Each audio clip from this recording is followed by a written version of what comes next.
Welcome back, fellow Earthlings. My name is Rogan, and you're watching The Mysterious Stoner in a Bowler.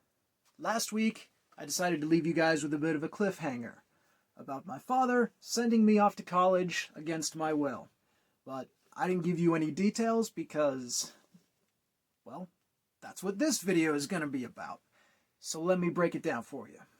Now, if you remember, the last age I gave you of how old I was during everything that's been happening was 15. And you're probably thinking that since this video is about me going to college, that I must be 18 and that I've graduated from high school at this point.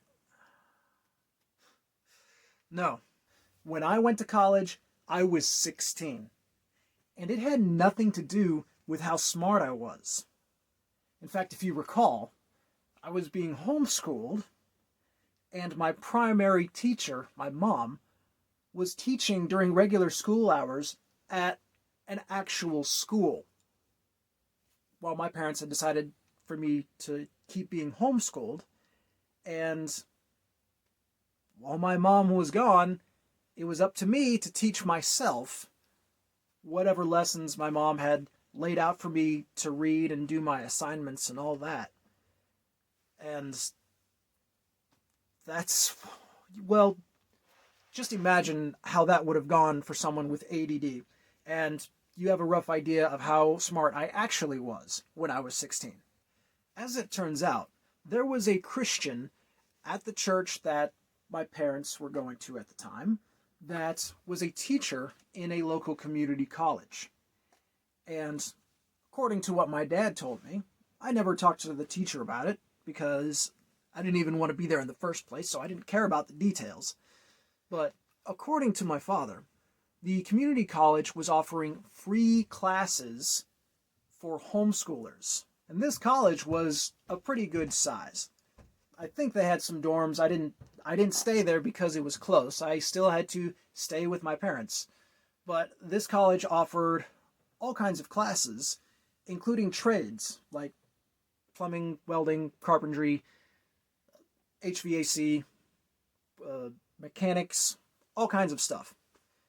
And so my father thought this would be something really good to put me through, and it'd be a great discount for paying for my education. So my parents decided to put me through college. And according to them, all they had to pay for was the books and the gas to get me there. You see, my dad actually knew what it meant to have a job. He had worked with his hands before. He knew what it meant to get up early, go to work, and all that. And the rest of my siblings had some exposure to seeing him living that way. But by the time I came along, he was officially a full-time worker. That's a term that gets used a lot in the Christian circles, though the particular Christian circles that my family and I were in. And so I never saw my dad leave to go to work and come back. I never heard about my dad being stressed about what happened at the office or at the plant or whatever. I had no concept of what a job was. Like, I sort of knew, but if you asked me what I wanted to be when I grow up, I couldn't give you an answer because the only idea of a job that I ever really had wasn't even an idea of a job. It was being a missionary. And I didn't even want to be a missionary. Like, I didn't know what I wanted to be. Being a missionary, that was just part of my life. That was like, well, that's just the way it is, and that's probably how it's going to keep on going. I had no concept that I was going to be moving out, and like, I wasn't thinking hard about it. I wasn't being bombarded with this type of pressure and these type of questions. And when I started getting bombarded with them, I had no answers because I didn't really know anything. So when my father told me about this college offering free classes, he tried to get me interested in it at first and all that, but I just wasn't keen on it. What little I knew about college was that you usually don't go to college until after high school. And I had finally been exposed just enough to know that going into a college setting, I knew I wasn't ready for that. And that I had so much more to learn, I had so much more to catch up on and to work on within myself as a person. And I knew, like, going in at 16, well, aside from me, anyone else who would do that, even if they weren't sheltered nearly as much or Christians, going from high school to college at 16, that's a big jump. That's an adjustment anyone, even a really smart kid who deserves to go to college at 16, that's a lot of pressure. And I knew full well that I was not prepared for this. And I tried to stress to my father that I just wasn't ready and that I didn't want to do this, but he had a book of all the classes offered by this college. He tossed it on my bed and said, "You pick something or I will." And oh, boy, did that piss me off. I looked at the book, I read it, I was lost the instant I opened that thing. And the book had so many options. And the way a lot of the classes or degrees or whatever it is that they were calling these careers, the way they named them, it was like reading a completely different language. I didn't know what any of it meant. I could pronounce the words. I shut the book and I couldn't do it. I couldn't do it. I couldn't find something I wanted to do because I couldn't fucking understand it. So my dad picked for me. And the profession he chose was plumbing. The reason why my father chose plumbing was because that Christian that taught at the community college, that teacher was the plumbing instructor. And so by default, that is where I went. And boy, was I not excited about it. It was primarily new construction plumbing. Now you might be wondering, since I still had 2 more years of high school to get through, how was learning plumbing going to fit in addition to all this? Because these were school hours. I had to be in class from 7 to 3 and then come back home. So was I supposed to spend another equal amount of hours doing homeschooling as well? Well, my mom didn't make me do that. In fact, because you have to usually take extra classes in addition to whatever career or trade you're learning at a college, my mom decided that those extra classes would be enough to cover would cover the majority of what I had to learn from being homeschooled. To where when I actually did homeschool work, it was only about 2 to 3 times a week on average. And very minimal work at that. But I no longer had time to be concerned about this because I was getting a whole new realm of experiences that I had never been able to fully absorb before. You see, I had been in a classroom setting before, twice, 1 day each, years apart, but I had no idea why I was even in those settings, and those were back when I was far younger, in my very early years. So I was not only self-conscious about my lack of education, my lack of experience, and my lack of social skills, but also really, I was really worried and terrified because this was a public community college. And odds are that the majority of the other classmates were not going to be Christians. And none of them were. The only Christians there was the teacher and myself. And this terrified me because I was only used to one type of interaction with non-Christians. And that was as a kid passing out gospel tracts to people in the foreign country on the mission field. We weren't doing mission field type work anymore. But it was on the mission field, handing out gospel tracts to complete strangers, adults. I was a kid. And all I had to say in the foreign language was, "Here's a gift for you." And that was it. I didn't have to say anything else. I didn't have to witness. I didn't have to act like a Christian. I just had to behave. But, that was it. And now as a 16-year-old who was starting to take my faith more seriously and knowing how much experience and knowing everything that I lacked, let's just say, knowing everything that I lacked, and knowing that these non-Christians had significantly more normal lives than I ever had, I was very aware of the fact that none of them would take me seriously if I actually tried to witness to them. But it was still my obligation to, at the very least, act like a Christian.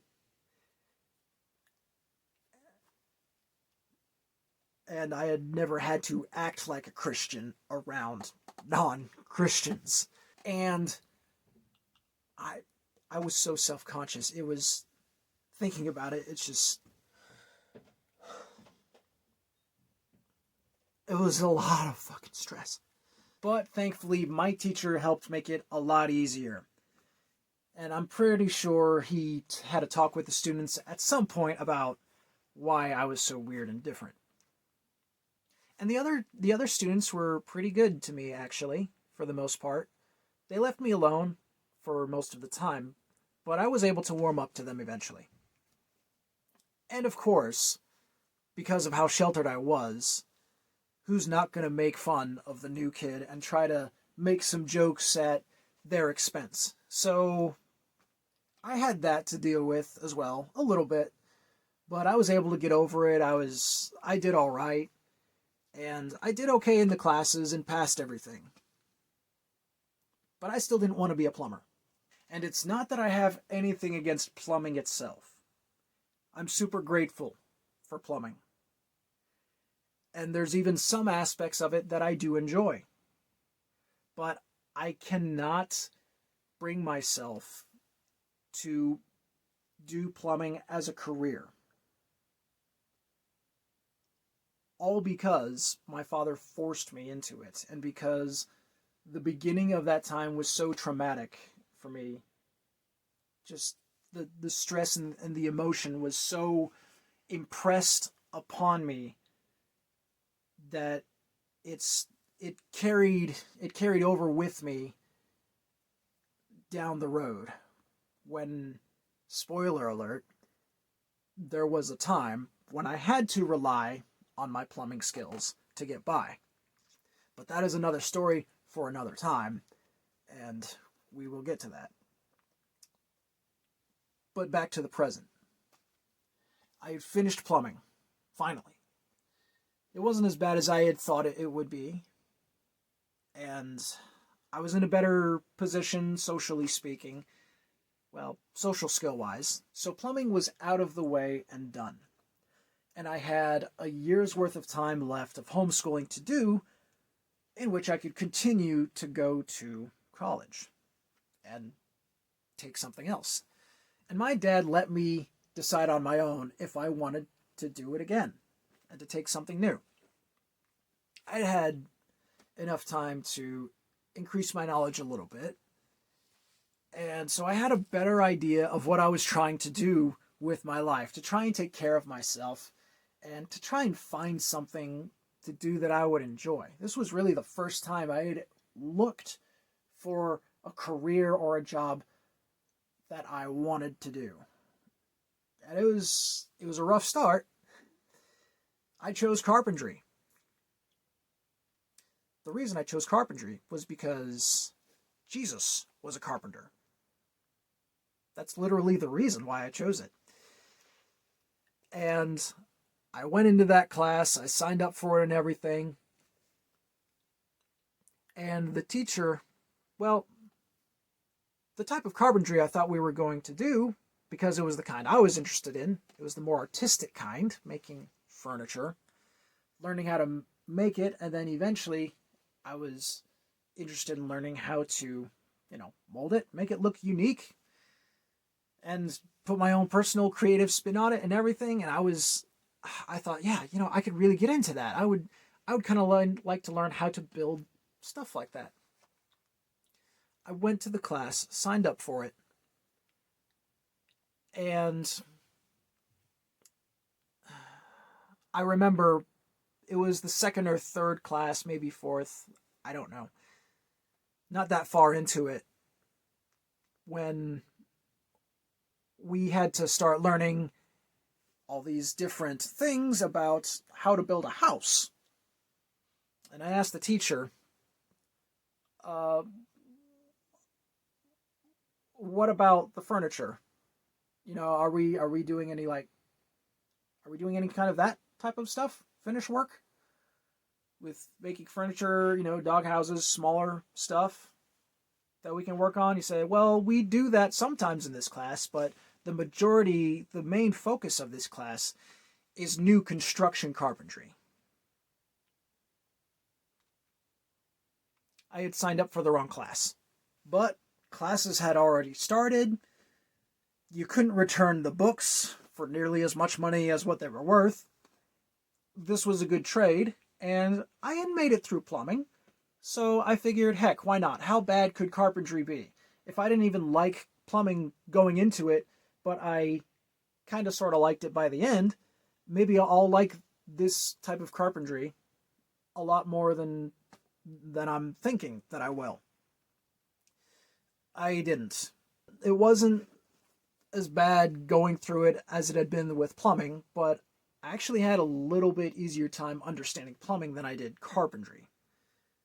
And I didn't do as well in carpentry, still enjoyed some of it, but in the end, it still wasn't my cup of tea either. And I still got my carpentry diploma, but I had learned by this point that it was important to have a career job that I enjoyed doing for the rest of my life, to take care of myself. And I didn't have the common sense to go with carpentry or plumbing as a temporary job while looking for something I actually enjoyed doing. No, I didn't have that kind of sense. Instead, I acted like my diplomas didn't even exist and continued exploring possibilities. Well, not quite yet, but to keep my mind open to other ideas, because carpentry and plumbing weren't doing it for me. So I finished carpentry, and right around the same time, I finished my homeschooling. My mom wanted me, well, I'm sure both my parents wanted me to go across the stage. My mom was more excited about it, but I wouldn't do it.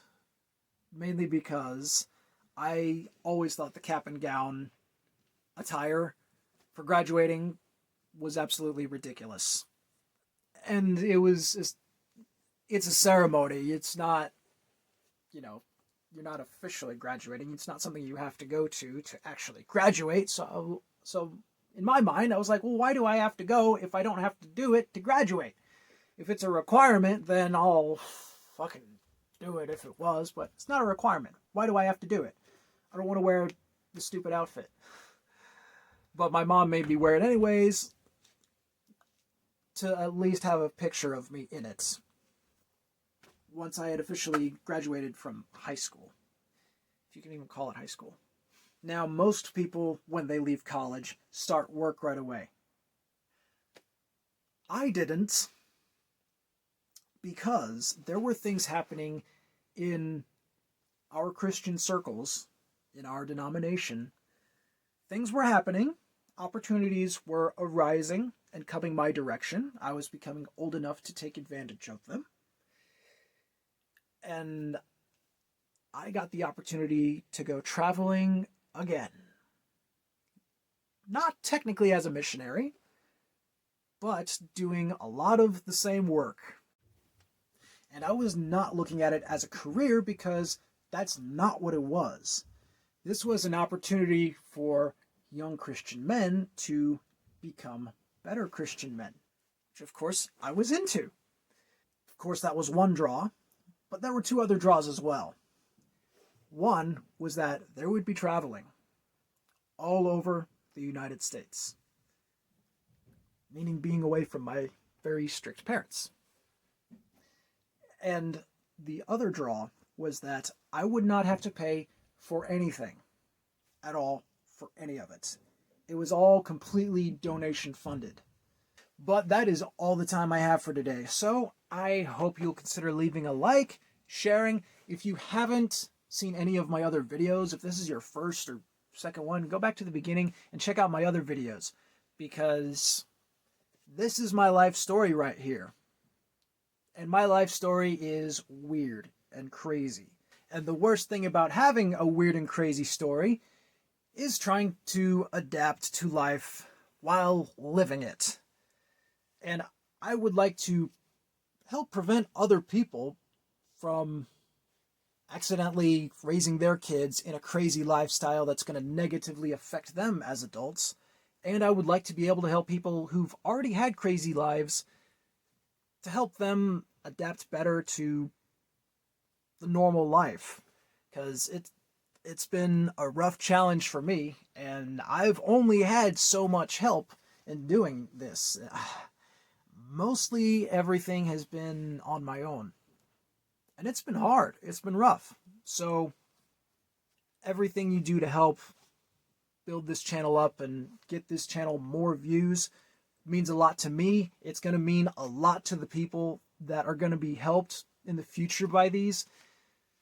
And you'd be a real hero to those people and to me if you did that. So thank you ahead of time for doing that. I look forward to seeing you next week. Stay safe. If you don't have a job you like, get one that you like. And until next time, my friends, farewell.